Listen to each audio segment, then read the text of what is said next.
Tell Us About Yourself is sponsored by bonusround.ca, streaming Canada's classic game shows on demand. Dive into the golden age of television with thousands of episodes of Canadian series that defined an era from anywhere in the world, all for just $1.99 a month. From iconic shows like Let's Make a Deal and Definition to cult classics like Bumper Stumpers and The Mad Dash, bonusround.ca brings you timeless entertainment that's fun, enlightening, and affordable. For less than the price of a cup of coffee, relive the magic of Canadian television history. Subscribe now at bonusround.ca for $1.99 and turn every night into Game Show Night.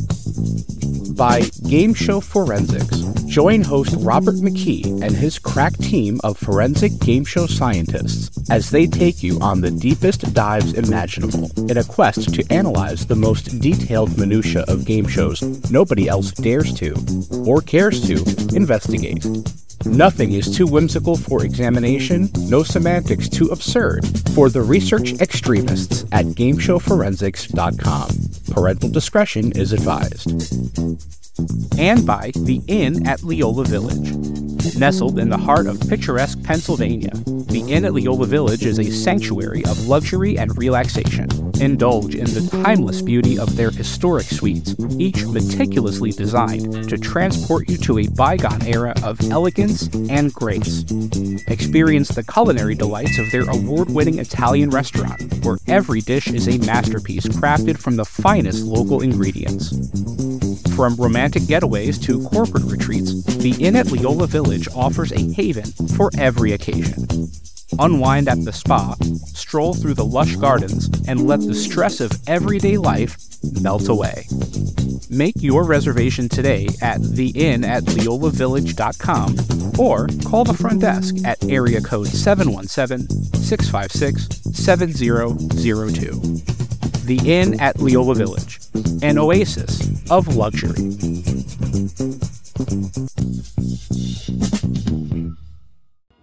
Tell Us About Yourself. Conversations with Game Show Contestants is produced in partnership with the Strong National Museum of Play in Rochester, New York, one of the largest history museums in the United States, and one of the leading museums serving families with highly interactive exhibits and programs. Since 1968, the Strong Museum has been dedicated to exploring the ways in which play encourages learning, creativity, and discovery, and how it illuminates cultural history. And their National Archives of Game Show History.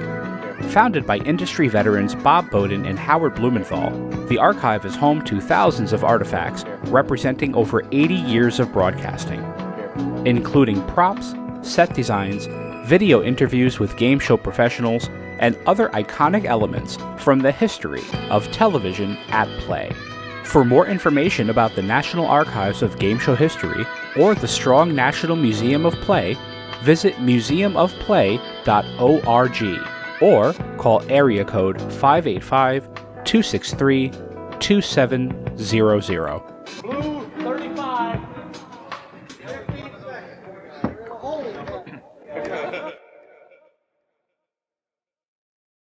Tell us about yourself, would you? Tell us something about you. For any new viewers, won't you tell us again about yourself? We've met before, but let's meet again. Tell us about What yourself. else can you tell us about yourself? Perhaps you'd fill us in again and tell us about yourself.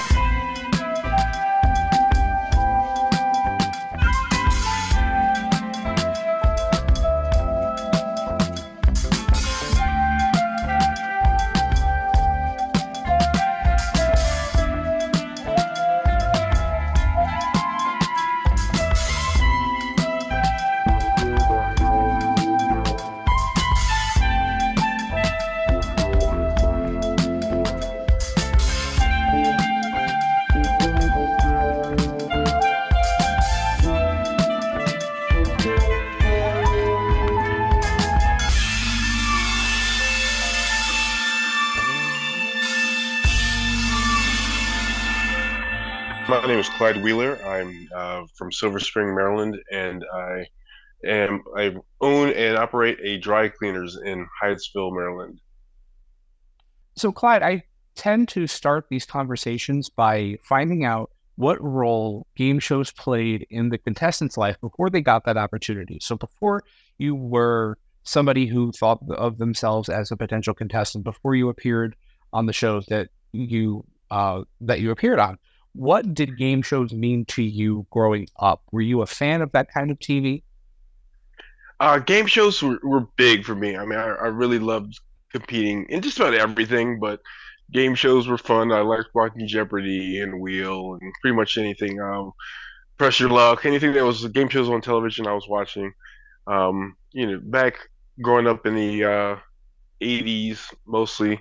We didn't have the plethora of channels that the kids today have, but definitely watched a lot of game shows in my day. And then also, I just love just trivia stuff. I bought all the bathroom readers and would sit in the bathroom and read that stuff, and just constantly just try to learn stuff, and just interesting, quirky stuff was always, that was my bag.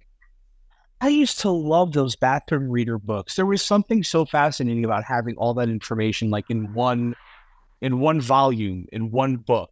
I used to love that kind of stuff.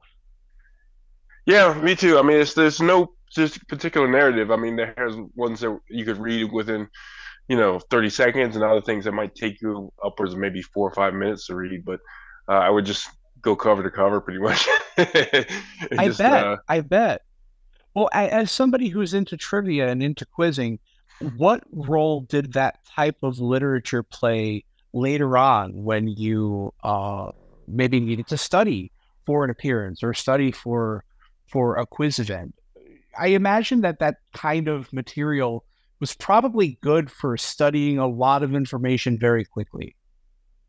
Yeah, I mean, I always was the type of kid that learned things pretty easily. I was kind of blessed with that. It gave me really bad study habits because I didn't really try very hard. But I would like if something was interesting to me, I'd cling to it. I'd say, oh, that's really great. And if somebody would give me an explanation that made sense, I was like, okay, I'd want to learn more about it. I was the type of kid that would get in trouble for reading under my sheets at night when I was supposed to be asleep. Um, you know, that's that kind of trouble. Not really major trouble, but just kind of like go to bed. Well, right. So, You're studying too much. not so much studying, just curiosity, just reading. Like I would read fantasy novels or sci-fi stuff, or I had a plethora of different interests. I'm a big sports fan, and I'm also a nerd. So I always joked around. It's like I'm the type of guy that would give myself a wedgie because I'd be the jock and the nerd at the same time. So You had it all taken care of for the bullies, I guess. exactly. I mean, it's big. I'm 6'6" and 250 plus pounds, so I'm not the type of person that gets picked on. But I'm still a guy that has. Right now, I'm in my basement with my 5,000 comic books, just sorting through it. Right, so I got the whole everything covered right now. Just the nerdy and the game stuff. And after we finish up here, I'll probably go up and watch basketball and just do it all. When I think about, how do I say this? When I think about being a nerd, right? Because I think that I'm a nerd as well. Maybe when it comes to different subjects, different realms, I think I am a nerd very much. And I think about people in my life who were proud to be nerdy, especially early on in my life, because I think that that's a lesson that a lot of kids should learn, that it's okay to have narrow interests. It's okay to be fascinated by things that other people might not be fascinated with, or things that might not be immediately apparent as fascinating. Do you think back and identify anyone in your life who sort of taught you that lesson in one way or another, that it was okay to be a nerd, that it's okay to be proud of that area of fascination for yourself? Both my parents were very big on just embracing who you are. My brother, my father, and I have a younger brother who's a year younger than me, and both my parents. But we were just kind of a small knit group. We didn't have other relatives nearby, so we kind of we had dinner together all the time, and each dinner we'd have what was called the boo of the day, where somebody would just tell a very bad, now it would be called a dad joke, but just a bad pun or something like that. And then based on that, we would just kind of, we would just give basically groaners, just the jokes that are so bad, everybody's like, "Oh, boo!" And I'm both familiar my with that, parents, believe me. yeah. I love. I mean, there was just a streak of I was just telling bad dad jokes day after day. And everyone's like, "I can't afford to see your dad jokes on Facebook." I was like, I just love. And I've always embraced who I was, you know. And granted, I did have the luxury of not being picked on, so it's not, you know, I do admit that does give me a benefit where I did have the luxury to you know, no one's going to look at the guy that's 6.5 feet tall and go, okay, we're going to make fun of that guy. So Sure. You had the reach to back it up. yeah. Yeah. Well, I think that's a great that's a great word for it too, right? A benefit, because I think that a lot of kids who are into nerdy things early on don't have the benefit of growing up in a completely nurturing environment. You might have parents that are okay with you being who you are and kind of inspire you to be who you are, but kids, especially in school, aren't always so understanding. You know, I think back to my time in elementary school, and I was into all kinds of nerdy stuff. I was the Jeopardy kid in elementary school, and for the most part, everybody everybody understood it. But there were some people who, you know, considered me a nerd, or, you know, whatever they would consider me for being interested in such a quote unquote nerdy thing. So I think it's great that you had people around you early on that that kind of taught you that lesson. Some young nerds aren't that lucky. Yeah, no, I have to admit I'm very fortunate to have a supportive family around me that was able to nurture, you know, just whatever I was interested in. You know, they just wanted me to embrace whatever I like to do and just do it well. Um, you know, and my parents, even though, like my brother wanted to do football, and my mom was very concerned about head injuries even back in the 80s and early 90s. So she basically relented by the time he was 16. But you know, we were just my parents just kind of like, okay, do what you want as long as you're not hurting anybody. We're fine with it. You know. Sure, Uh, that's the way to be. I yeah. think about TV in the 80s to the degree to which I know it, because I wasn't alive for a lot of the 80s, maybe just a few months of them. But I think about that time before there was specific programming geared towards kids, programming other than cartoons. And it's funny how I think that for a lot of people, especially a lot of people in our circle, game shows stepped in as the kids programming. It was something that fascinated, you know what I mean? It was something that fascinated kids, and it wasn't necessarily made for them, but it was the game shows were made in a way that kids could digest it, kids could understand it, and understand at least the joy of that kind of TV. What game shows in particular do you remember being a particular fan of? Like I said before, I really was a big fan of Press Your Luck. Just watching the whammies come out, and you know, just maybe there was the cartoon element to it. You know, just watching them come out and doing the and just making them little Yeah, giggle and stealing money and stuff like that. Just the goofiness, and it just appealed to all my senses. You yeah. know, there was some gambling involved in it, and just, you know, no whammies, stop. You know, Yeah, well, it was so just exciting.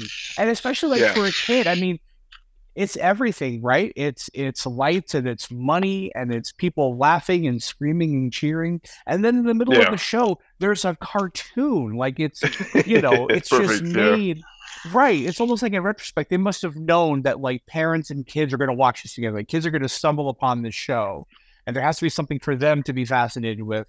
You know, because the parents, I think older people are fascinated with the money and fascinated maybe with the strategy of the game.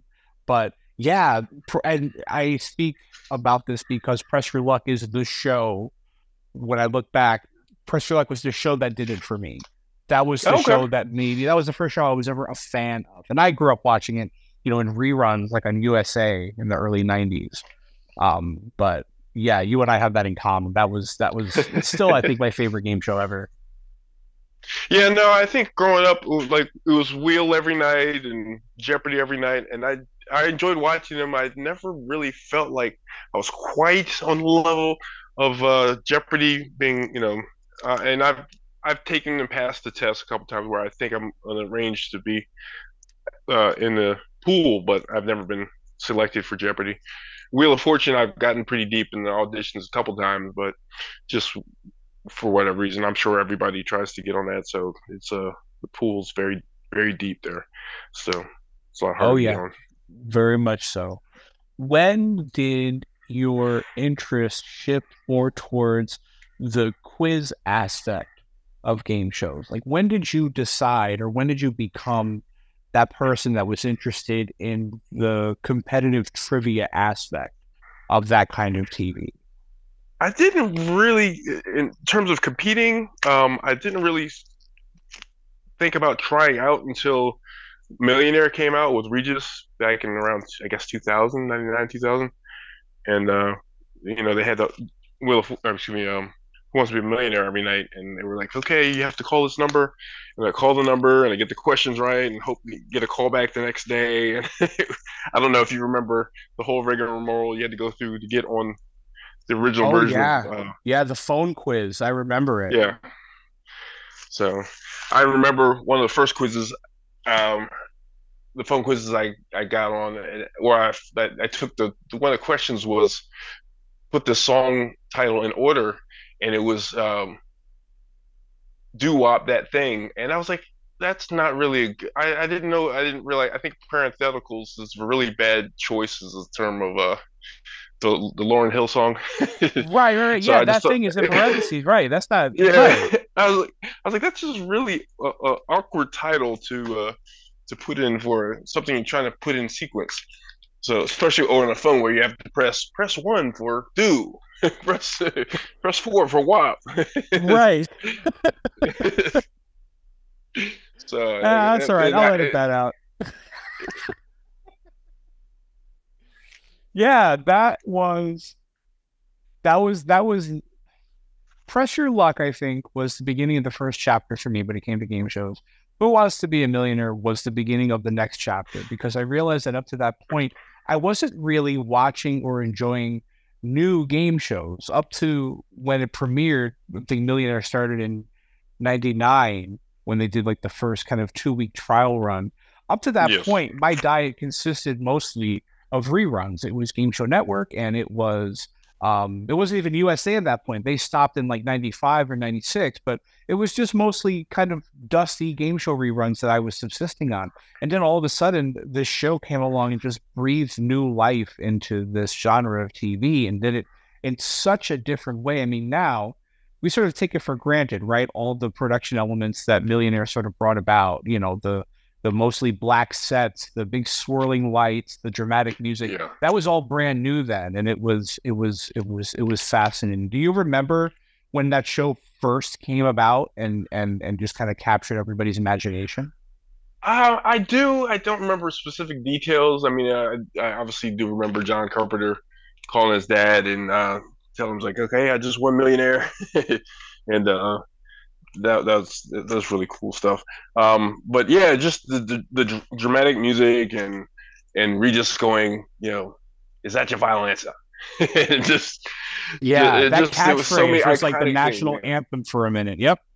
Yeah, and then he would like try to throw everybody like you throw your curveball and it's like you're still here. you're correct. And he would definitely Right. Yeah, they try used to to do do a it really gotcha. funny. Yeah, they used to do it on Who's Line. They would, for a little while, I think while Millionaire was on, because they were both on ABC, they used to play a game called, The Millionaire Show, and they would pretend to be on the show. And they'd go, "Oh, I'm sorry. You're right."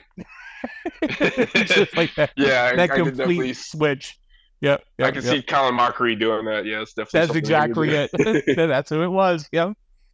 Yeah, it's funny when I think about your appearances. I think about Millionaire and about The Chase, and you are the first person I've talked to for this podcast with whom I have so much in common as it relates to those experiences, because you are the only person other than my brother that I know who was present for that tape day. You and I taped our episodes of Yeah. we taped our episode of Millionaire on the same day, and you were the contestant right after me. Immediately following you. Yes. I left the chair and you sat in it. Yeah, and you were on season 1 of The Chase, and not with me, but we were both there on the same season. Which that season of that show is just such a special era for me because I knew so many people on that show. But Millionaire, I'd love to talk about what you remember about that experience. Like, I remember taking the test. I had actually taken it online. I don't know if you did as well, but they were doing an online test. I had failed it in person like 8 times, but I finally passed it online and did the audition thing, woke up, and I couldn't even sleep, and getting to the studio 7 a.m. What was that experience like for you? Getting on the show, trying out for it, finding out you made it on the show?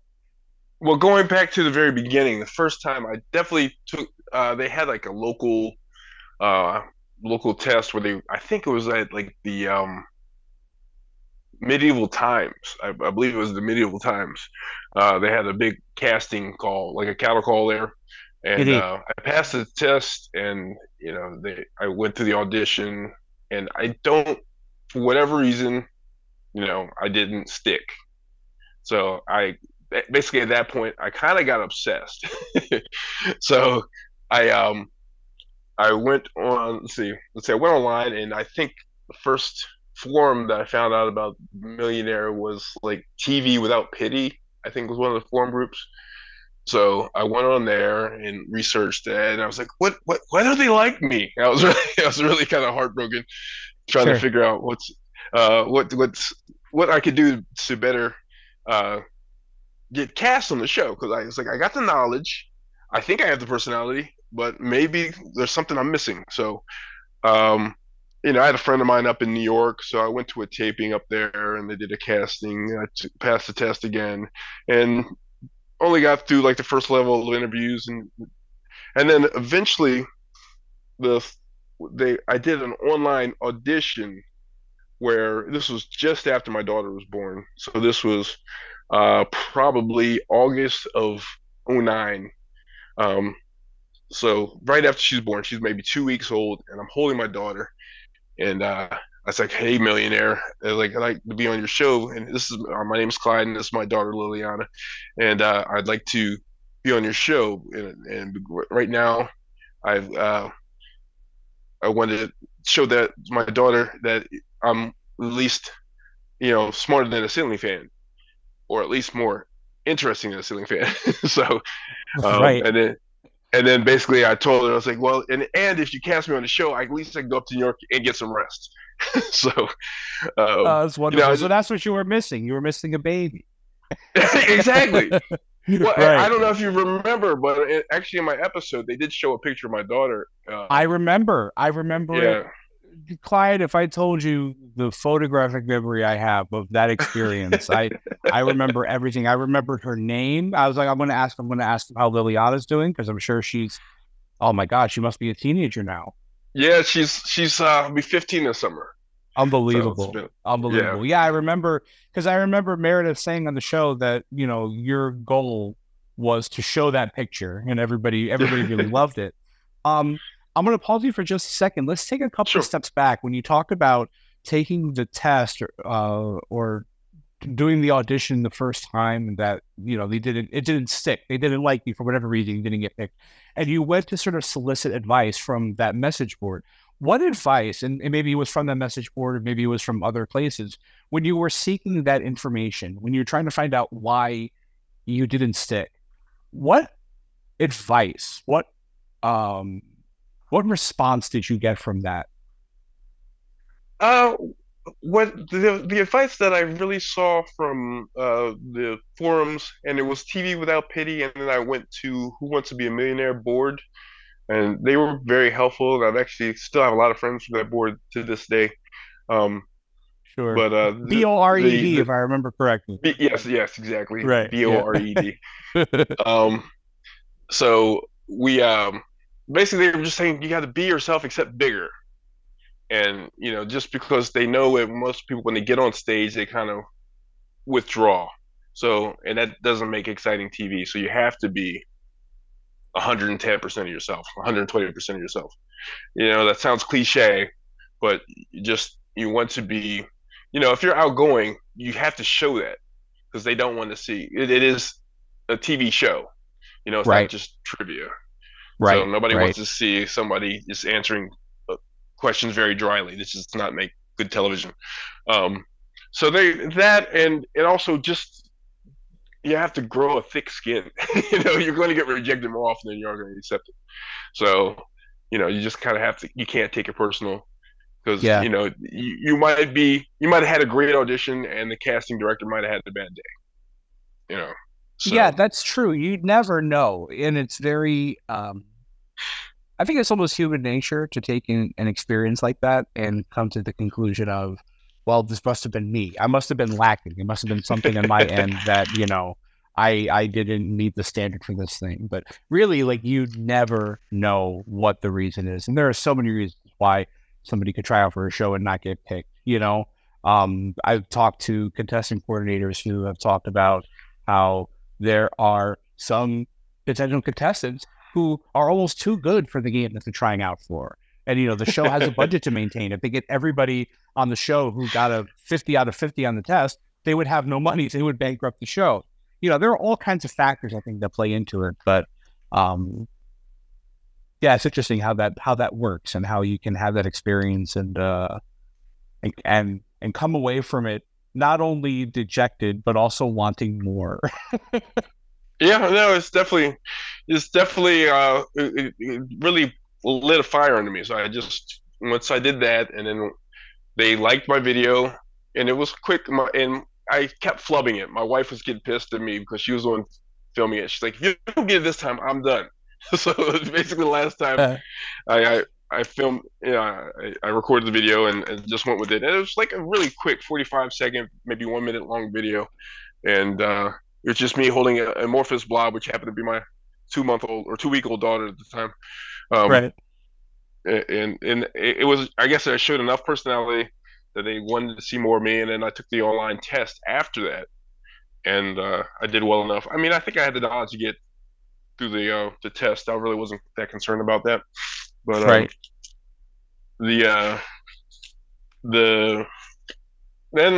Then they called me up. I don't know how much you want to go into detail of the rule changes that was happening around the time we were cast. Oh, I would love to, because when I talk about my experience on Millionaire, one of the points that I hit was I got called on Tuesday to appear on the show on a Thursday, and on Wednesday they called me and said, "We're not doing Phone a Friend anymore." It was not quite that tight of a window, but they called me up. Well, I take some liberties, it's show maintenance. No, Kind of fudge it a little bit. No exaggeration. They called me the air tape in 2 weeks. So 2 weeks, I'm like, okay, who's your phone a friends? So I gave my list of phone a friends, and so I'm practicing with them and call them and start a clock and say, okay, and just say, okay, what's the blah blah blah, and then a week before we get taped, they would say, okay, they called me with the casting director or whoever the person I was, contestant coordinator, called me up and said, we have good news and bad news. I was like, okay, what's the good news? It's like, okay, you can use your Ask the Expert from question number 1. I was like, that's not really good news. Not good news at all. Why would I ever do that? Terrible strategy. It's like, if I'm in that much trouble in the first 5 questions, then something's going horribly wrong. So what's the bad news? Right. So what's the bad news? So we've removed phone a friend. I was like, oh no. I know. So that was a big portion of my strategy gone. So at that point, I was quite crestfallen, but you can't look the gift horse in the mouth. So I was happy to be selected, and just basically said, okay, sorry, people I practiced with for an hour with. Right. So we just kind of proceeded, and then the next week went up to New York, drove up with my wife, my brother, and my sister-in-law. And I live in Maryland, so it's like a 4-hour drive up to Manhattan from where I live. Right. So we drove up the night before, stayed in the hotel, and I didn't sleep maybe but an hour. Just so much nerves. You can't. It's like Christmas Eve. You can't sleep. You can't sleep. And I want to go back for just a second. Lest anyone think this part is just, something I made up for the story. I was called on a Tuesday to appear on the show that Thursday. I had less than 48 hours to prepare. Yeah, and I'm fascinated to hear that you had that amount of time, and I wonder what a potential Millionaire contestant does for those 2 weeks to prepare. I mean, some people ask me, what you do to prepare for a show like that, and my response is you can't. I mean, whatever you know at that point is going to be what you know. Right. That's all you can do. Is all you have to do is study every bit of knowledge in the world, and then you're good to go. To me, it was impossible. What did you do to at least have some semblance of preparation for that?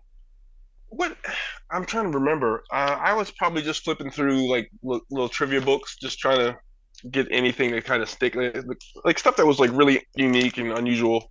And I was like, also remember like the stuff that was happening in the news at the time, because I think the day we have to tape was the same day that Falcon Healy, the balloon boy, disappeared. I don't know if you remember that situation.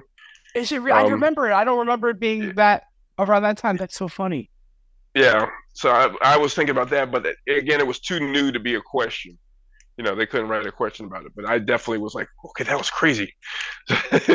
Right. So it was October one of the things. 2009, if I remember correctly, that we taped. Yeah. So that was definitely, I think October 15th or something like that, or 14th, somewhere in the middle of the month. Right. But so that was one thing that I was doing. Just trying to study stuff. Again, I think prior to taking the test, I was studying presidents and world capitals and stuff like that. But that's, once you get to the testing for it, you have 15 questions to win $1 million, and it could be in anything. So, so your knowledge is your knowledge. Again, it's I kind of feel like, I don't know if you remember that joke from Kelly Bundy. So she would from Married with Children. She's like, every time I learn something new, something old I know gets pushed out. So I just. That's right. I do remember that. Yeah, they did that on The Simpsons too. So remember when you took that winemaking class and you forgot how to drive? Exactly. Exactly. No, you were just drunk. Yeah, that's right. That's so funny. Man, this was such an important time when I think about, and I don't mean to keep bringing it back to me, but I can't help but compare notes, because we both had the same experience on the same day, on the same episode, No, it was, I mean, I'm sorry, didn't mean to cut you off, but this, I don't think most people realize that when they tape episodes, at least at the time, they were taping 5 episodes at a time. So, so we taped the 5th episode of that day. So it was literally the last episode before they stopped for the day. And so we were in the green room for, I think we got there 7:30, and I didn't get in the chair till almost 5, I believe. So because you were after me, and I remember, we were like the last episode, and I must have been in the chair like around 4:30. Our call time for ABC was 7, and again, I couldn't sleep at all. And those 2 days before, between the time I got the call and the time I was at the studio, it was just such a blur. And I told everybody, and everyone was so excited. And, I didn't really put a lot of priority on getting a good night's rest. And it's something that I look back on the experience and I wish that I had, because I was in the green room, and I'm sure you remember, I was just falling asleep. No, that was my next comment. I definitely knew that. It's like, oh, this Christian. He's like, in the green room, there's definitely some personalities I remember, and you were the biggest personality of all the contestants I remember. But that's like when you weren't like on, you were off. It was like, oh man.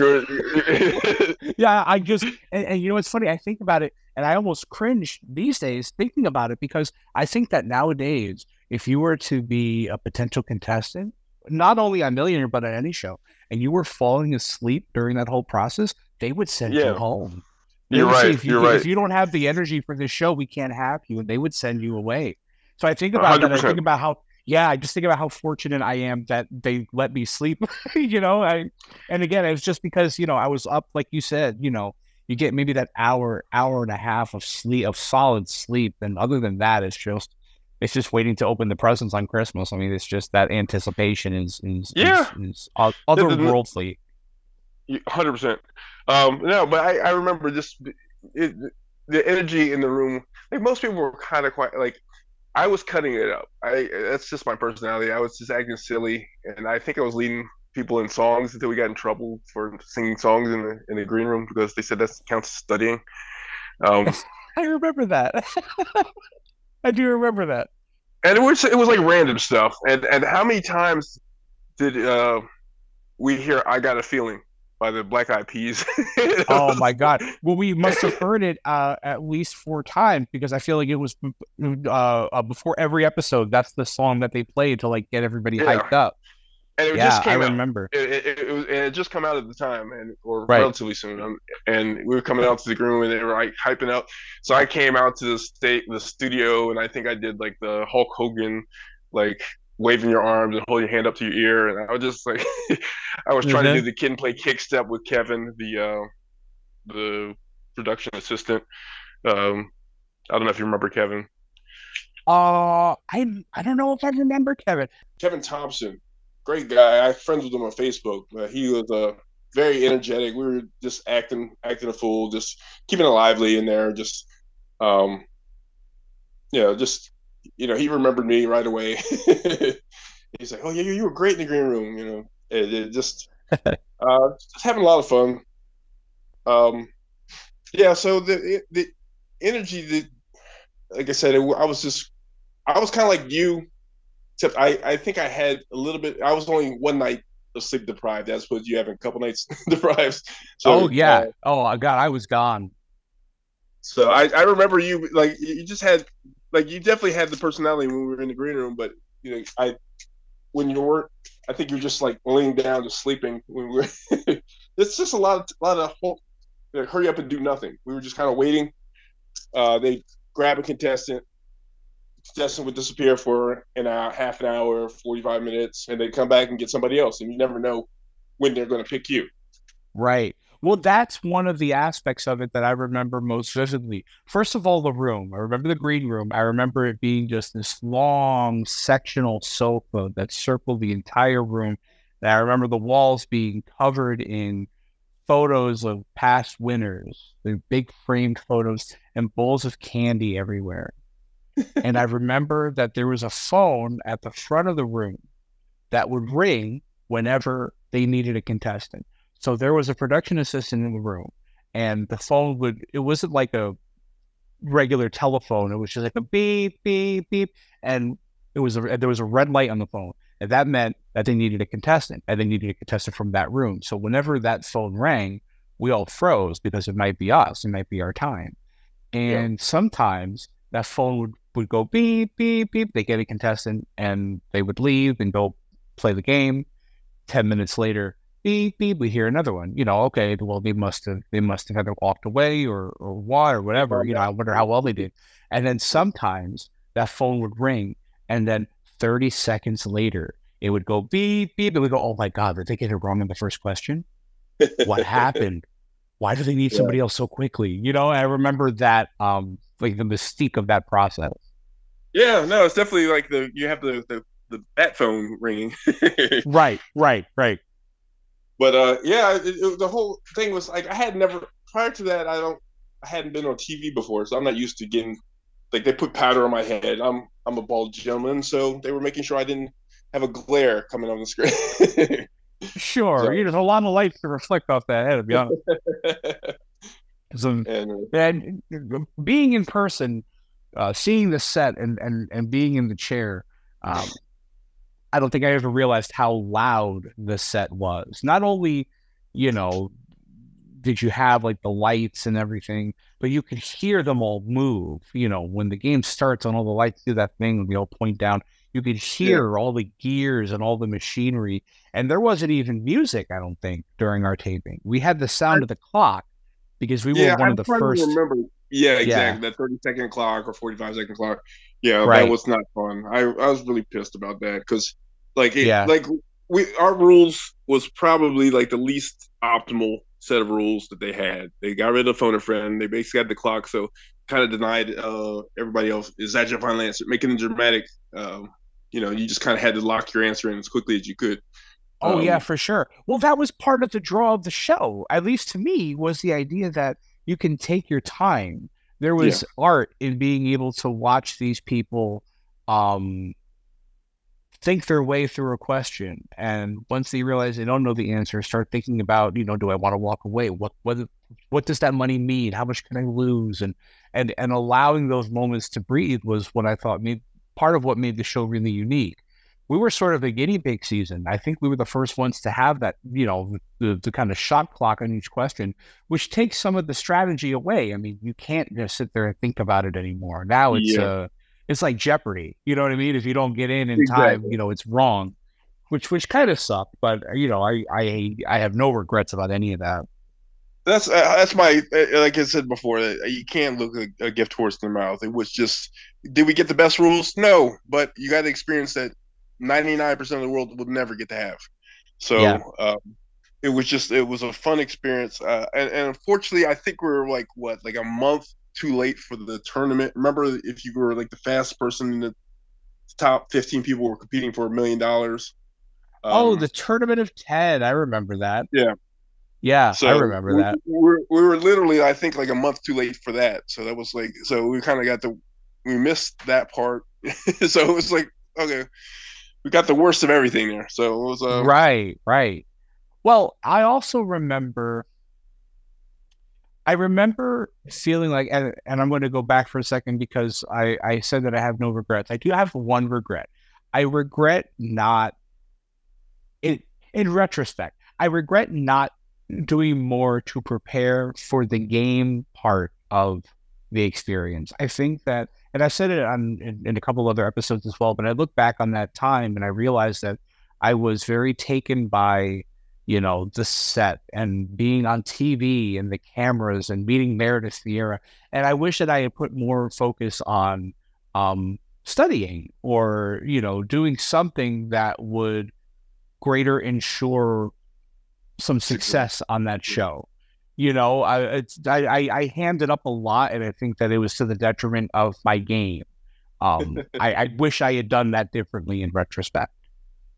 well, I mean, part of the reason, you were cast on the show is because of your personality. So they wanted to see that. I remember your episode very succinctly. I know you did a Gilbert Godfrey impersonation, which was fantastic. And that's, Oh, my lawyer has had all that footage destroyed.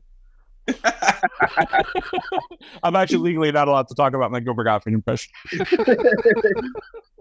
So, but if your voice does suspiciously sound like the Geico commercials, the Geico duck, Right. Right. Affleck. Yep. or Aflac, I'm sorry, the Aflac duck. Yeah. Yeah. Yeah, Yeah. That's, but yeah. so yeah, it was.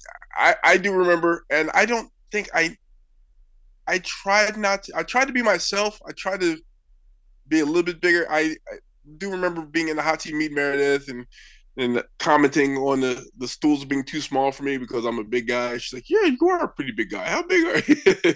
And Right. Meredith was a sweetheart, but she's very petite. I mean, she was what, maybe 5'2" and 110 pounds. She was, from my recollection, she was really small. So Yeah, I think I remember that too, that she was, well, and that's TV in general. You get there and everything you see is smaller than you think it is because TV has a tendency to make everything seem 10 times its actual size. yeah, Yeah, no, I do remember that, and she sent me a handwritten card after. I'm sure she sent you one as well. I think she sent yeah, every it contestant a was card afterwards. very sweet. She and Yeah, I honestly unbelievable. felt like, and that goes also for Brooke Burns too. I mean, both of them were very, not to jump ahead, but the host of the Sure. chase, she was very accommodating, very pleasant to deal with.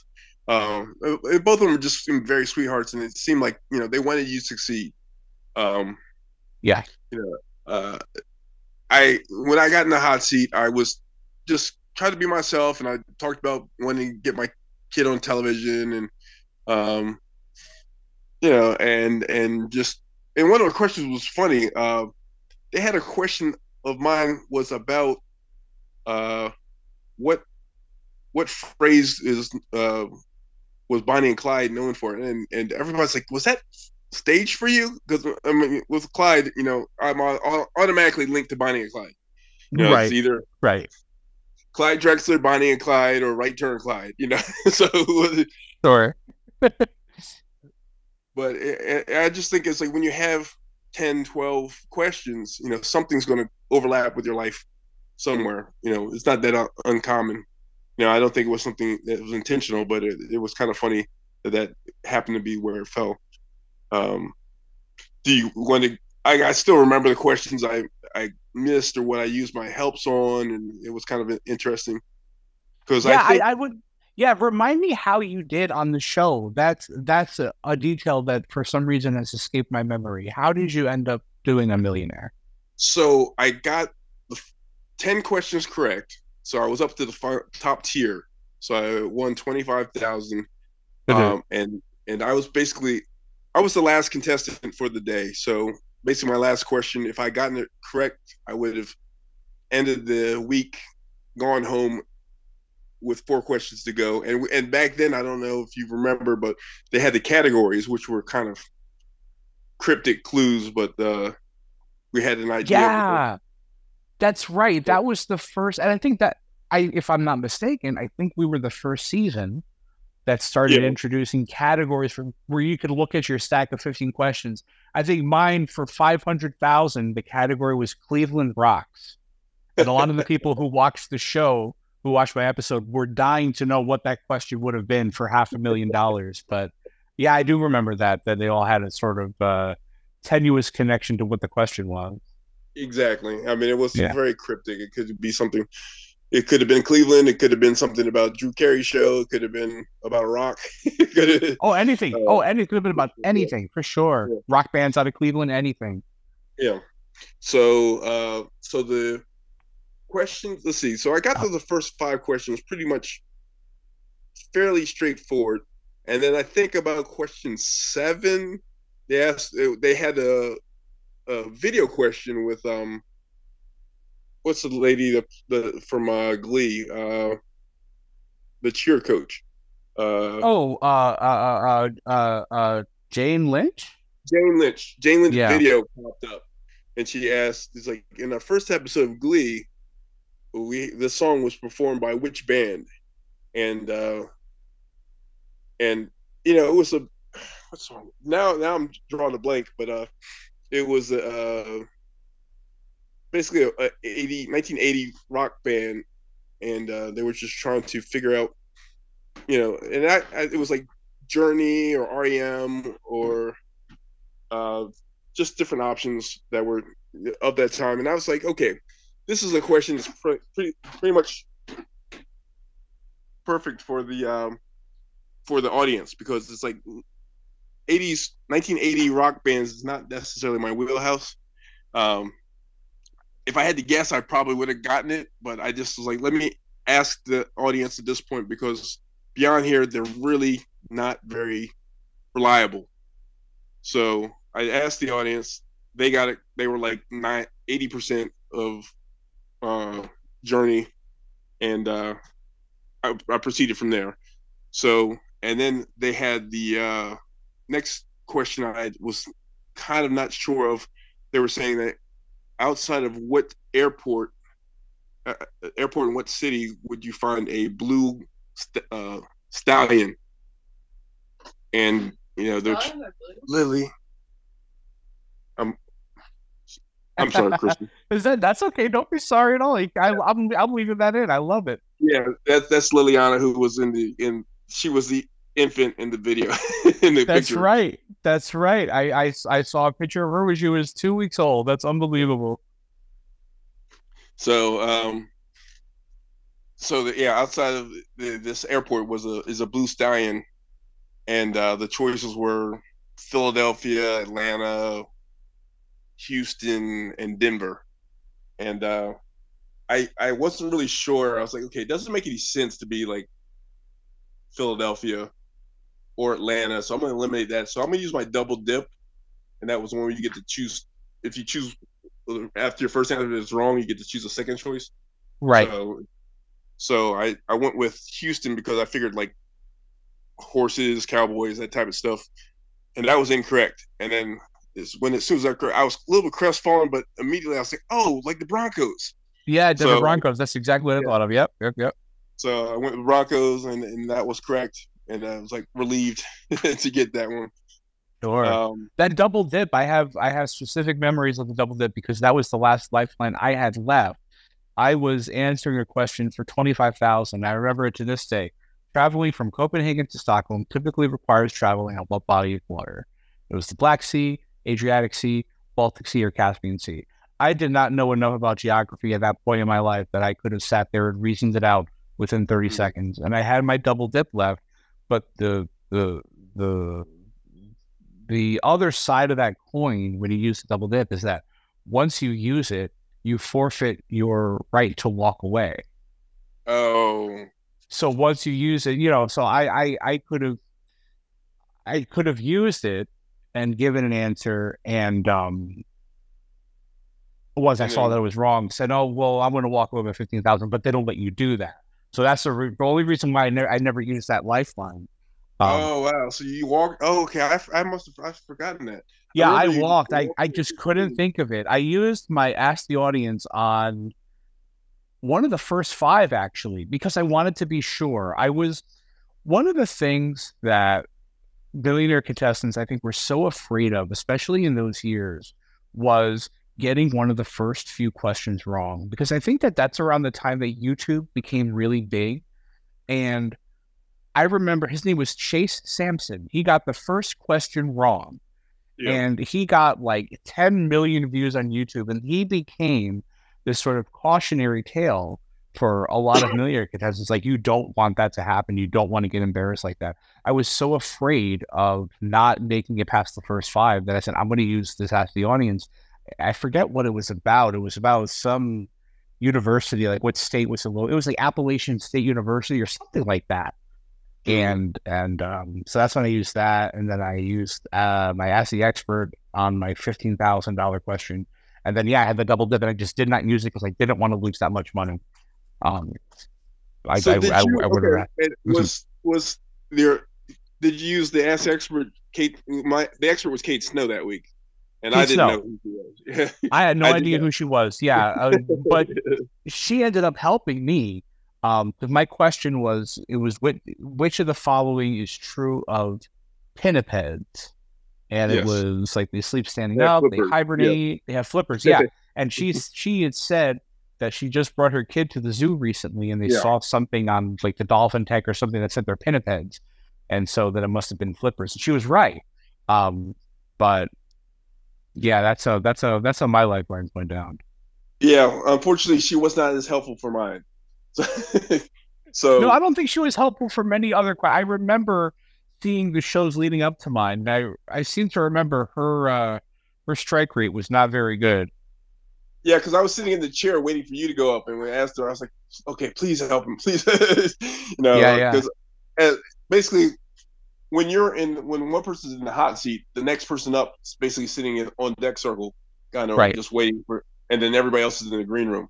So in the green room, they have probably a dozen people or so. Yeah.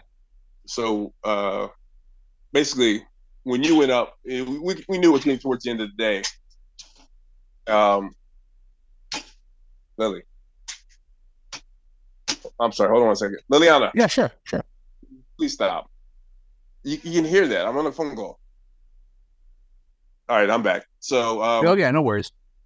So in the green room, actually when you're on deck circle, I could see what's going on there, and I kind of got an idea of, and I saw that she helped you, so I was like, okay, she seems to be somewhat knowledgeable. Like, I knew pinniped right away. I was like, okay, those are like walruses, and the flippers. It's a just something that senses So I knew that she could be helpful. But again, just being a newscaster, she wasn't like a trivia junkie, which a lot of these other experts were. You had Ogie Ogus as a Ask the Expert, or other great Millionaire or Jeopardy players or something like that were Right. just known Ken for Jennings, I think, did it. And yeah, exactly. they had some knockouts as the experts. And again, I'm very grateful that I had the experience that I had with Kate Snow. She happened to know the question that I asked her. But yeah, a lot of those experts were really just sort of celebrities that had Skype, you know. Yeah. And I'll cut this part out, but I just a couple weeks ago got to interview Ogie Ogus about his Millionaire run. He is a fascinating man, and I talked to him Okay. for about an hour and a half, and he was so engaging to listen to. I'm very happy with the way that one came out. Okay. Yeah. I mean, I Yeah, honestly have not thought of him in 15 years. sure. So, I mean, I just remember him getting a hot seat run and just doing very well. He didn't win a million, right? I think he started half mil or Yeah, 500,000. Yeah, he walked away from the million. yeah, But he took a big gamble on the 500,000. yeah, Yeah, yeah. And yeah, yeah. I'm curious. So, my final question, my $50,000 question was, if you have a problem with rhoticism, what type of specialist would you see? And I was unfamiliar with the term. And, it's like RHOCASIM or something. Yeah, RHOTACISM, and the options were like a ophthalmologist, speech pathologist, cardiologist, or massage therapist, and I honestly had no idea. So I was like, well, I really don't know, and I really have nothing to lose here. So let me use my Ask the Expert. So we called him Kate, and Kate was like, I really don't know. So Oh, geez. so I think what did she say? I think she might have said ophthalmologist, and I was like, well, I was kind of leaning towards massage therapist because I was seeing the RH and I'm thinking like arthritis, rheumatoid, like that type of Right, stuff. right, right. Oh no, but And you're both wrong. I wish I had your stack, man. I knew this right away. Oh, yeah, so so basically once but the thing is, well, I'm glad that we were both wrong because if I went with her, if I went with mine and it was wrong, or if I went with hers and hers was wrong, I'd be kicking myself even more. sure. The fact that both of us went different directions and we are both wrong, it made me feel better. But as soon as I saw the answer, I was like, oh, RHO, like the Greek letter rho. So it's like, okay, it's I mean, speech pathologist. So there's difficulty pronouncing the letter R. right, So like Barbara Walters or Elmer Fudd or any of these people. Yeah, right, right, right. Wow. yeah, Yeah,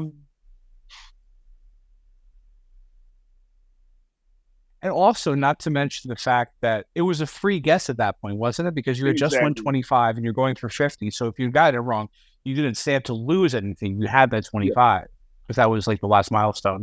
100%. Yeah. So I was like, I got nothing to lose here. So let me ask her. And um, and I knew it was getting really close. Like I didn't have like an internal clock at all, but I know that the episode started. You were still in the hot seat. So and then I went through 10 questions. So I just know, just basically watching the show, that they get through maybe 12 questions in an episode. So we knew it was pretty much close to. I think um, when you were in the hot seat and the episode started, it was pretty much towards the end of your run. So it might have been one or two questions when you got, and then I came in almost right away. So I knew that if I gotten this right, I had a really good chance of getting a chance to study. Granted, it's like studying very generic topics, but it's giving me a chance to rest. And now I don't know how I would have handled coming back like 3 weeks later or whatever it was, with all the Right. nerves and saying, okay, I'm playing for $100,000 and four away from a million. But it was it, I always kick myself and wonder what if what if I had done something different. Oh yeah. Oh, I know that feeling. Believe me. I want to move on to the chase in just a second, but You mentioned earlier in the conversation message boards like the Who Wants to Be a Millionaire board and the Television Without Pity. And I'll talk about the Millionaire board in particular because I remember when my episode aired, our episode, but I remember, when my segment aired, I got torn apart on not only on that board, but on Twitter and somewhere else, because I was over the top, and I was over the top and not where it counted as far as the game was concerned. And I remember that actually, I think it was you that had kind of messaged me privately and said, don't worry about those guys. There's a divide in their mind between the contestants from the syndicated version who got on through a personality test and an audition and an interview, and the contestants who got on the show the quote unquote right way, when they just did the phone quiz and there was no interview involved. It was all based on your knowledge. That there was a sense in that group that one was sort of inferior to the other. How true do you think that held? Was that really as pervasive a thought as it seemed to have been back then? I don't remember exactly that. I do remember reaching out to you and just trying to be, we went through very similar things, so we were kind of just mates that just went through the same stuff. So we had very simpatico, Sure. So I definitely feel like people don't understand, the pressure of being on a game show. How would it changes things in terms of how you would react, how we've had the fortune to be on multiple shows. I've been on 2. I know you've been on at least 3. But it's a different thing. It's people act differently. People it's playing at home. My wife gets mad at me when I tell people, how do they not know that? How can't they see that? I was like, well, not everybody's as smart as you. Plus, they have the state. I was like, okay, well, that's true, and everybody doesn't have the same experience. So, that's true. There are a lot of factors that play into that experience, and how well you do on a game show is no indicator of your actual intelligence. I mean, it's a pressure cooker. It's not meant to sustain organic life. You know what I mean? Yeah, no, 100%. It's definitely a different animal. I remember specifically because I had one of the very first video questions, like I said, from Jane Lynch. Right. That clip was up there, and somebody's like, "How does he not know this is Journey?" The song was "Don't Stop Believing." Now it's all coming back to me, and I was like, "How does he not know this?" He's like, and my response was like, "Well, in case you didn't notice, the contestant is black," and in 1980 he would have been 6 years old. So, and granted, and honestly, I told him, like, I was probably 75% sure, but I was like, I have nothing to risk. It's like, it's almost like the Survivor thing. I'm not going to go home with an idol in my pocket. Let me figure out how to get to the next step, and use it now, because I know it's not going to be very helpful later. So but again, people have this idea that you should know everything, or they're smarter than you, and they resent that, and it's different. It's people just can't quite relate to. They don't see people as real people. They just see them as a TV characters in a TV show. And right. They forget that these contestants also have feelings and also read comments. And as somebody that has the habit of going to the threads, is you never read the comments, especially if you're involved in it. Oh, but yeah. And that was a lesson I had not learned yet, because that was only my second game show appearance. That was only my second time on national TV. And I had just not had that experience of being on TV. in the era of social media. I mean, again, Twitter and Facebook and YouTube are just coming up around that time. When I was on The Price is Right, that was in 07. '07. That stuff just didn't exist yet. So I had no comments to read that first time. But the second time, it was a whole different world. And I was more amused, I think, than hurt by it. And it's something that we're all sort of guilty of to a certain degree today. We all talk about the Jeopardy contestants that, we wish would speak differently, or we wish wouldn't be on so much, or wish they played the game differently. we all engage in it. So I get it. But it was that was an interesting lesson to learn about the way you're projected on TV and how people take it and how people react to it. Exactly. Yeah, I just never had that experience before. Yeah. Well, I think a lot of people just don't. They like they said, they forget the humanity involved with it, and it just is humanity. Yep. It's really not that hard to be kind, but people want to be nasty for whatever reason. Or it just sometimes the internet leads to the least common denominator, so people find that for engagement they get more responses by saying stuff negative than being positive. But I'm not going to. Well, I also think that, I think that show is more susceptible to that kind of criticism of its contestants because the money is such a huge part of that show's identity. And I think that people watch the show, and people who watch the show who want to be on the show, I think tend to hang a lot of their hopes and dreams on that money, on the possibility that they could do this one day. And I think that when they see somebody else do it or try to do it, and it's not them, I think maybe there's an element, not that I'm anyone to be jealous of, but I think that there is an element of jealousy. I think that somebody who, definitely sour grapes, It's like... Oh, for sure. Well, it's like playing bingo, right? Everybody wants to yell bingo, but only one person gets to do it in the game. And you're not happy for that person. When they yell bingo, you just want the next opportunity to come. I think it's sort of like that. People, game shows are aspirational by nature. I think people see themselves they can see themselves there, and when they don't get it, sour grapes, I think is a good phrase.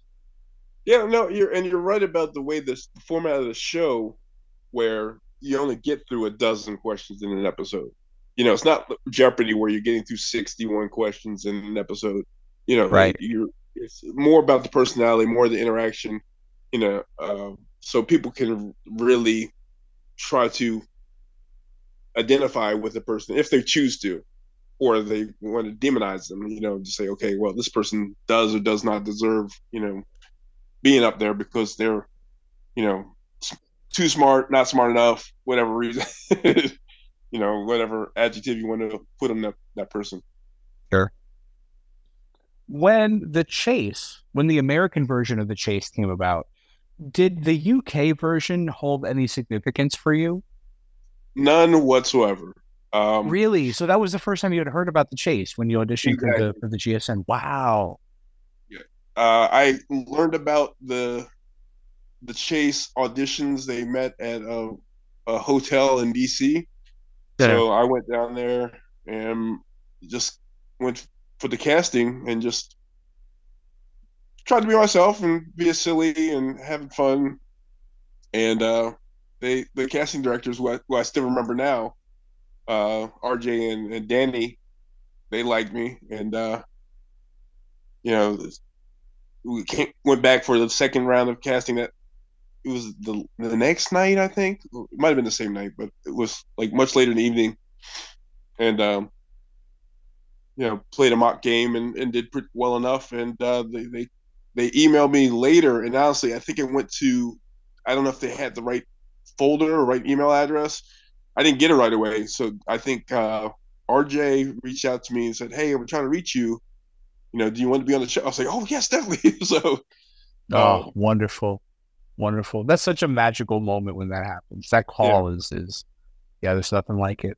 Yeah, I was managing the campus radio station. I was in college when they announced that GSN was going to do their own version of The Chase, and so I was watching the UK version on BitTorrent for months and months and months prior to finding out that there was going to be. It might have even been years, but I was really, really familiar with the show. And so when I found out they were doing this American version, it was a surreal opportunity because watching a show from the UK, you never think you'll be there or see it in person. It feels like it's a whole other world away.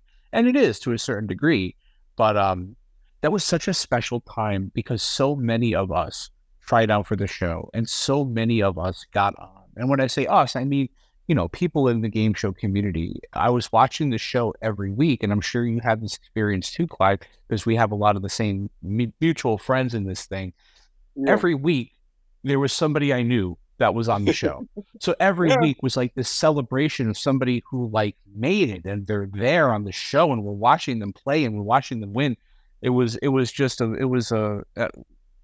a magical time. That first season of The Chase is very, very special to me. And that's one of the main reasons why. Yeah.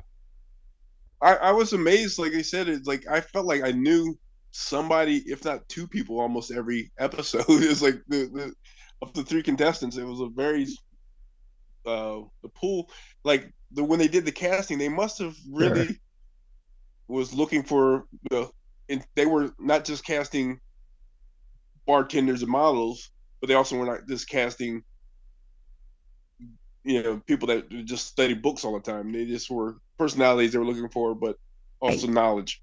So it was, they hit a nice balance there, I think, between people who are telegenic and also very competitive from a trivia standpoint, because those aren't always mutually exclusive. Exactly. I mean, watch the first season or two of Millionaire on ABC, and you can see that personality is not necessarily, a requirement to be a good trivia player. Yeah. So basically, going through the casting there, I was the one.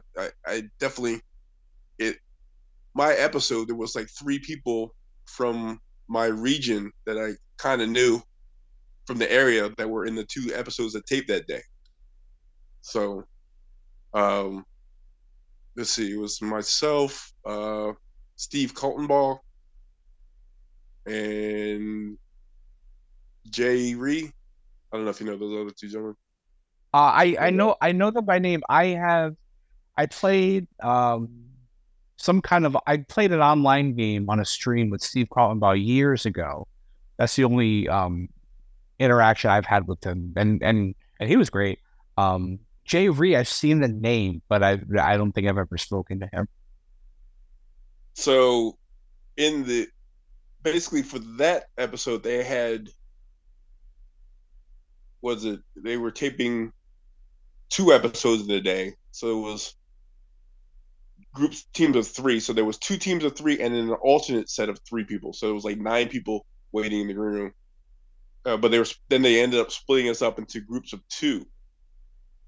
So I don't know if they did the same thing for your taping, but that's what I remember at the time. So we were sitting there. I was in the room with, I think, Jay, and then so Jay and Steve were on the team with what was her name? Short hair, the bartender in New York City. There was a 3. I know who you're talking about. I just cannot get the name. I know exactly who you're talking about, though. Yeah, so they were on the team together, and it was me, Lisa, and Lee on the second team.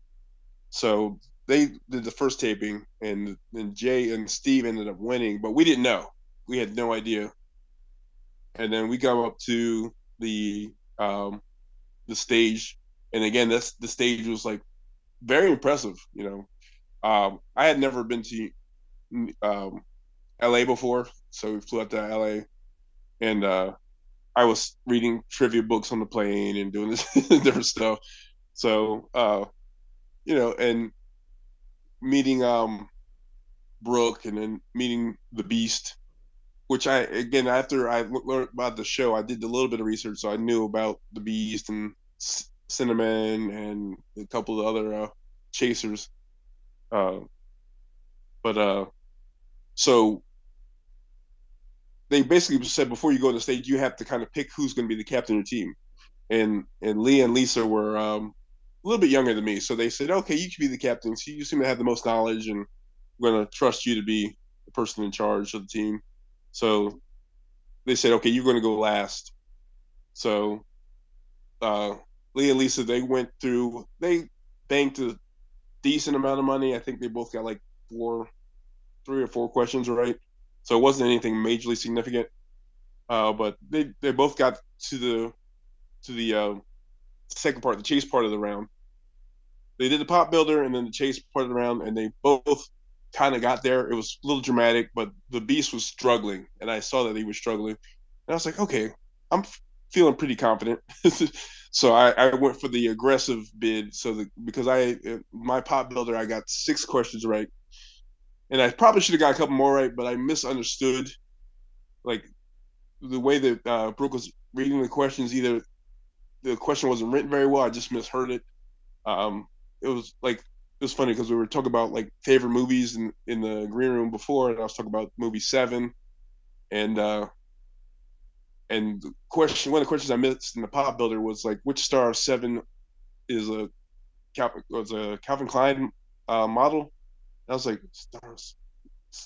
I didn't know they were talking about the movie. I didn't understand. I just was like, okay, Calvin Klein model. Let me go with Mark Wahlberg. So if I knew they were talking about the movie 7, I was like, okay, there's only like 3 people in the entire movie. Right. So it's not Kevin Spacey. It's not Morgan Freeman. Let me go with this. So I did pretty well with that. I banked 30,000. And then they offered me either 10,000, 30,000, and the high value was 95,000. Oh, And I should quickly explain this part of it if you don't mind, Clyde. But Sure. The way the show works, right? You have your cash builder where you answer questions and you get $5,000 for each one. Then you take that money to the table and you sort of defend it against the beast who's trying to catch you and take you out of the game. They offer you more money to give him a head start. They'll offer you less money to give yourself a head start. So it kind of incentivizes you to either play it safe or risk it, knowing that it's going to be more difficult. So that's what you're talking about when you talk about the low offer, the high offer. Yeah. Yeah. So basically, if you take the riskier offer, you have really not much margin for error. So it's so I took the high offer. I took the risky offer just because I just saw how much he's struggled, and I pretty much knew it's just one of those things where the luck of the stack, where if you know the questions, everything, you look really brilliant. If you don't, then you look stupid. Sure. But the previous 2 stacks where I really wasn't in the hot seat, I knew everything, and I saw how the beast was struggling. And I just figured that it's like, okay, he's a Brit, so he doesn't necessarily know American pop culture as strongly. So I stand a pretty good chance, and given a 1 in 3 chance, I'm probably going to get the correct answer. So, because the options are in the second part of the chase is multiple choice, so I figured I'd have a decent shot. So, so the first question they asked is like, okay, what was in the Harry Potter movies? What was the term for non-magical people? And I'm not really a Harry Potter fan. I've never read the books and I haven't seen the movies. But that's one of the things that's in the zeitgeist. Everybody knows that they're Muggles. So Right. I explained it. I was like, okay, I know this. I never watched the movies, but I'm pretty sure the Beast knows it. So I got it. We both moved forward.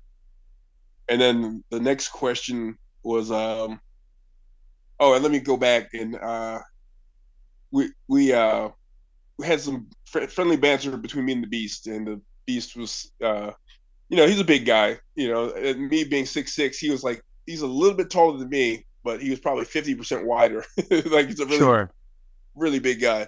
So, so we had some friendly banter, and he found out that I own dry cleaners, and he's like, you're familiar with fluff and fold? Well, you're gonna fluff you and then fold you. And I was like, okay, well. Good one, Beast. I told him, well, don't take it personal, but I'm going to take you to the cleaners. And then everybody kind of. I thought my line hit a little bit better than his did. Yeah, I think you might be right. Yeah, I think the fluff and fold maybe a regional thing. Right. Yeah. I think I remember hearing that on the show, and I remember thinking, I don't even think he knows what that means. That's a great read off the cue card, Beast. Wonderful. Good work. So the second question was asking about recent, or not even recent, but Nobel Peace Prize winners, and they basically gave three Peace Prize winners that were within like a year of each other, and which one was the earliest.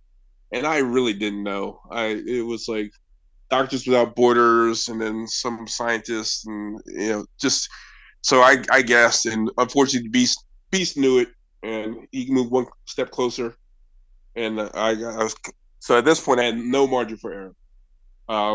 So the next question was, it's like, which one of these celebrities doesn't have any children? And I was like, okay, this is not really trivia. This is more tabloid stuff. Right. So I was like, okay, I don't know this. I don't know what you heard, but I didn't get anybody pregnant. So, so the correct answer, let's see, I had heard, the choices were like Halle Berry, it was a couple other people, and at the time I knew Halle Berry had been divorced a couple times and didn't have kids, but I didn't realize that she had got remarried to a French guy and had a couple kids with him. So I went with her, and the correct answer was the girl from Avatar and Guardians of the Galaxy. I forget. I'm so terrible with actresses and actors. I would not have even known that. Well, so basically that was the correct answer, and Beast got it, and he called me, and I collapsed. It was, and they maybe redo. They didn't quite get it the first time, so I had to like get the wrong answer multiple times. Oh, they had to make you. They made you relive it. Oh, it's horrible. So yeah, so it was unfortunate. So I had to sit and watch the final chase from the side, and again, I knew a lot of the answers that they didn't know, and the Beast caught them with probably 30 seconds to go. But I thought it made it. If I was there, it would have been a lot more competitive. But Sure. Shoulda, coulda, woulda. When you're entering into a situation like that, Clyde, like when you're going to be on the chase, having already appeared on Millionaire, when you go into the chase, and when I say the chase, I mean just that experience as a whole, being on the show, playing the game. How significant is the idea in your mind that you could walk away with a lot of money? Are you thinking about that aspect of it while you're playing the game or while you're there? I am to some extent, because it is, the shows I've been on have been potentially significant amounts of money. They weren't like, I know some of the shows they have on Game Show Network were like, really, your best case scenario, you might win $10,000.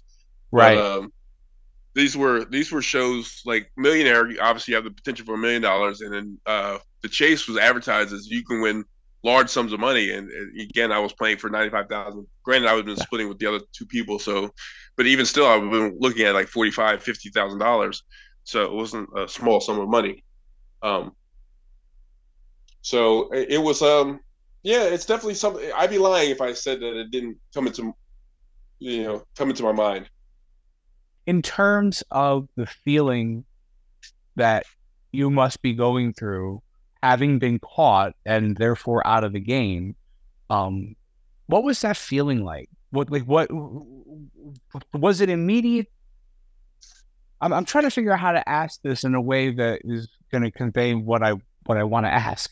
I was crestfallen. I was heartbroken a little bit. It's like you're going to be replaying it in your head. Like it's been over 12 years since it happened, and I still think about it. Like, what could I have done differently? And yeah, and even Millionaire, which I did well on, I still think about, what if I gotten that correct and I've been going for more money. In closing, Clyde, I would love to talk about your experiences as a whole, because I've been fortunate enough in the course of doing this podcast to talk to dozens of contestants, and one of the one of the common themes I notice in all the conversations is that whether it was a win or a loss or otherwise, the experience of being on a game show is always fun to talk about. And I know that you had described being sort of self-critical when it comes to how you could have done on Millionaire had you done something differently, how you could have done on The Chase had you done something differently. When you look at the experiences as a whole, is it a net positive?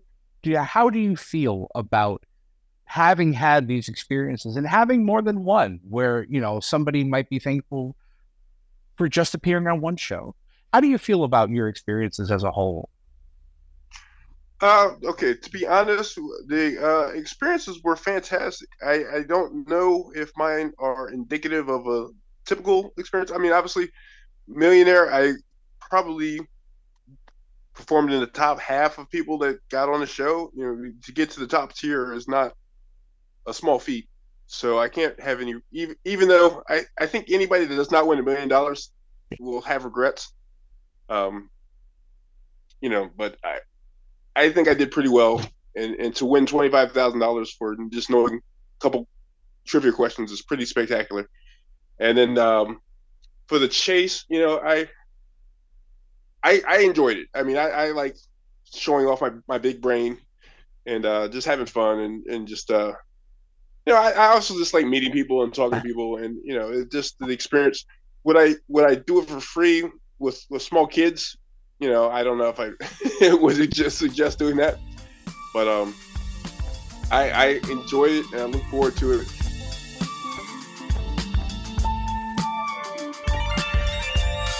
Tell Us About Yourself. Conversations with Game Show Contestants is hosted, produced, and edited by me, Christian Carrion, from my studio in beautiful downtown Lancaster City, Pennsylvania. Co-executive producer Cory Anotado. Researcher Chuck Donegan.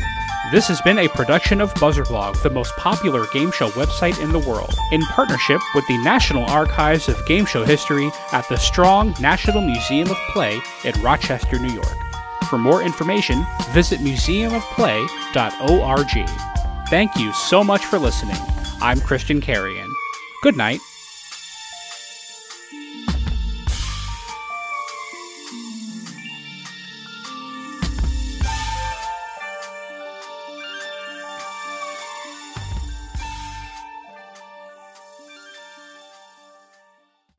Tell Us About Yourself is sponsored by bonusround.ca, streaming Canada's classic game shows on demand. Dive into the golden age of television with thousands of episodes of Canadian series that defined an era from anywhere in the world, all for just $1.99 a month. From iconic shows like Let's Make a Deal and Definition to cult classics like Bumper Stumpers and The Mad Dash, bonusround.ca brings you timeless entertainment that's fun, enlightening, and affordable. For less than the price of a cup of coffee, relive the magic of Canadian television history. Subscribe now at bonusround.ca for $1.99 and turn every night into Game Show Night. By Game Show Forensics. Join host Robert McKee and his crack team of forensic game show scientists as they take you on the deepest dives imaginable in a quest to analyze the most detailed minutia of game shows nobody else dares to, or cares to, investigate. Nothing is too whimsical for examination, no semantics too absurd for the research extremists at GameShowForensics.com. Parental discretion is advised. And by The Inn at Leola Village. Nestled in the heart of picturesque Pennsylvania, The Inn at Leola Village is a sanctuary of luxury and relaxation. Indulge in the timeless beauty of their historic suites, each meticulously designed to transport you to a bygone era of elegance and grace. Experience the culinary delights of their award-winning Italian restaurant, where every dish is a masterpiece crafted from the finest local ingredients. From romantic getaways to corporate retreats, the Inn at Leola Village offers a haven for every occasion. Unwind at the spa, stroll through the lush gardens, and let the stress of everyday life melt away. Make your reservation today at theinnatleolavillage.com or call the front desk at area code 717-656-7002. the Inn at Leola Village, an oasis of luxury.